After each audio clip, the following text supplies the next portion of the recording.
Assalamualaikum warahmatullahi wabarakatuh. Jadi ya ini mungkin singkat aja ya. Penulis lihat postingan di Facebook ya, cukup sekilas. Ada keluhan yang berbeda. Kendaraannya juga berbeda. Yang satu BCX, satunya NX2. Tapi ada satu keluhan yang sama, yaitu komstir. Jadi mengeluh ya, kenapa ya namanya komstir itu kok cepat rusak, padahal katanya komponen Suzuki itu kuat tahan lama, tapi kok cepat rusak. Ya lagi-lagi ya, banyak yang tidak menyalahkan suspensi ketika komstirnya rusak, padahal yang namanya komstir itu ya salah satunya adalah karena oli suspensinya yang tidak baik. Itu yang juga dikeluhkan adalah lampu depannya yang cepat mati. Jadi kebetulan penulis juga pernah merasakan seperti itu. Motor NX2 yang di rumah itu ternyata sudah waktunya ganti oli suspensi depannya. Nah itu rasanya waduh, amit-amit, bener-bener nggak enak dipakai ya. Setirnya goncang-goncang. Nah kalau setir goncang-goncang gitu, nggak heran kalau misalnya lampu depan juga gampang mati. Itu kalau diteruskan ya, misalnya rusaknya di umur 20.000 km sampai 30.000 km nggak diperbaiki, yang kena itu lampunya. Kenapa kena lampu? Karena goncangannya itu loh, kocak-kocaknya itu loh. Jadi kalau suspensi olinya sudah rusak, nggak peduli itu rembes, bocor atau apapun lah ya, pokoknya wis rusak, olinya sudah makin encer ya, yang namanya suspensi itu jadi liar. Jadi jalan biasa kayak gini goncangannya jadi sangat besar, apalagi jalan nggak rata. Beda sekali dengan ketika suspensinya kondisi baik, meskipun jalan nggak rata akan anteng. Jadi untuk mengetahui apakah suspensi sudah rusak atau belum, itu dari anteng atau tidaknya motor ketika lewat jalan nggak rata, ketika lewat jalan yang rusak ya. Mungkin ada yang heran, loh kenapa sih kok di suspensi itu kok juga cepat rusak, kenapa kok jadi harus diganti?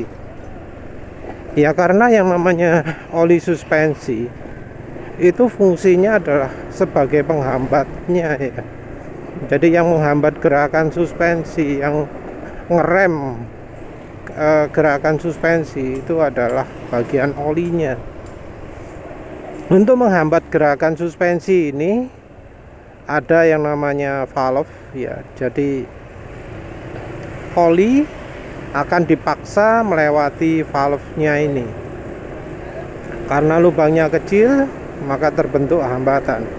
Hambatan ini yang membuat suspensi itu anteng. Kalau nggak ada hambatan ini, suspensinya bergerak liar. Nah, yang namanya cairan disuruh lewat lubang kecil, ini kayak istilah shear gitu ya. Jadi kayak digencet-gencet olinya, cairannya.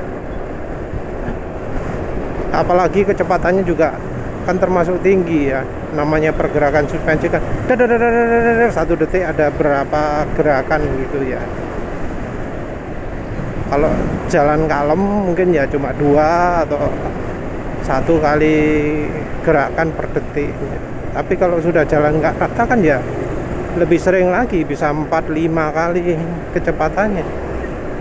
Nah ini membuat oli itu jadi cepat encer, cepat rusak.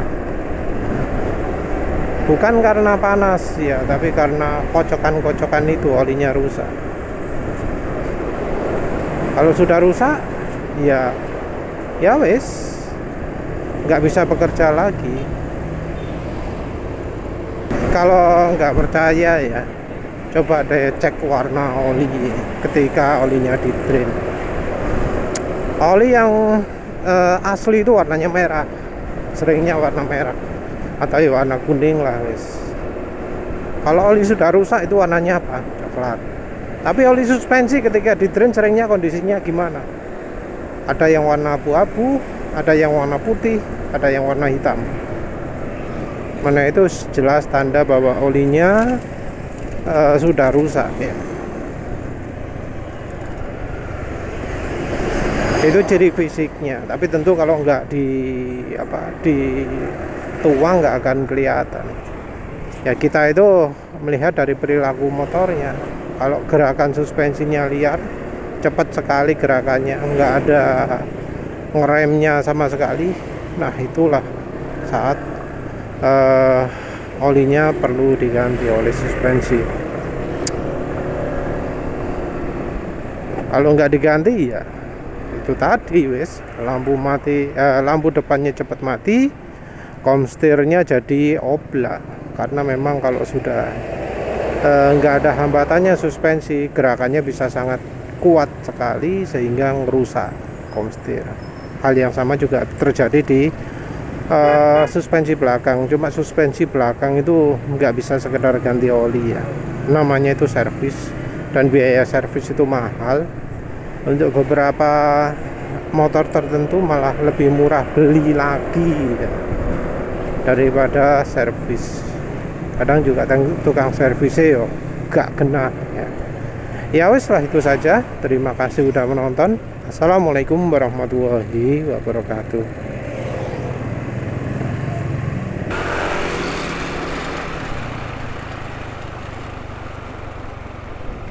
Di depan ada NMAX ya, lampunya goyang-goyang. Pernya kayaknya orisinil. Ya kayak gitu ya contohnya kalau suspensi sudah nggak layak pakai, nggak ada hambatan, sering dipakai di jalan kayak gini, ya pasti bakal merusak lah. Ya itu jeleknya pakai suspensi merek Jepang ya. Tentu bukan yang harga mahal sekali, tapi yang ya di bawah 3 juta lah, nggak baik, ngerusak motor.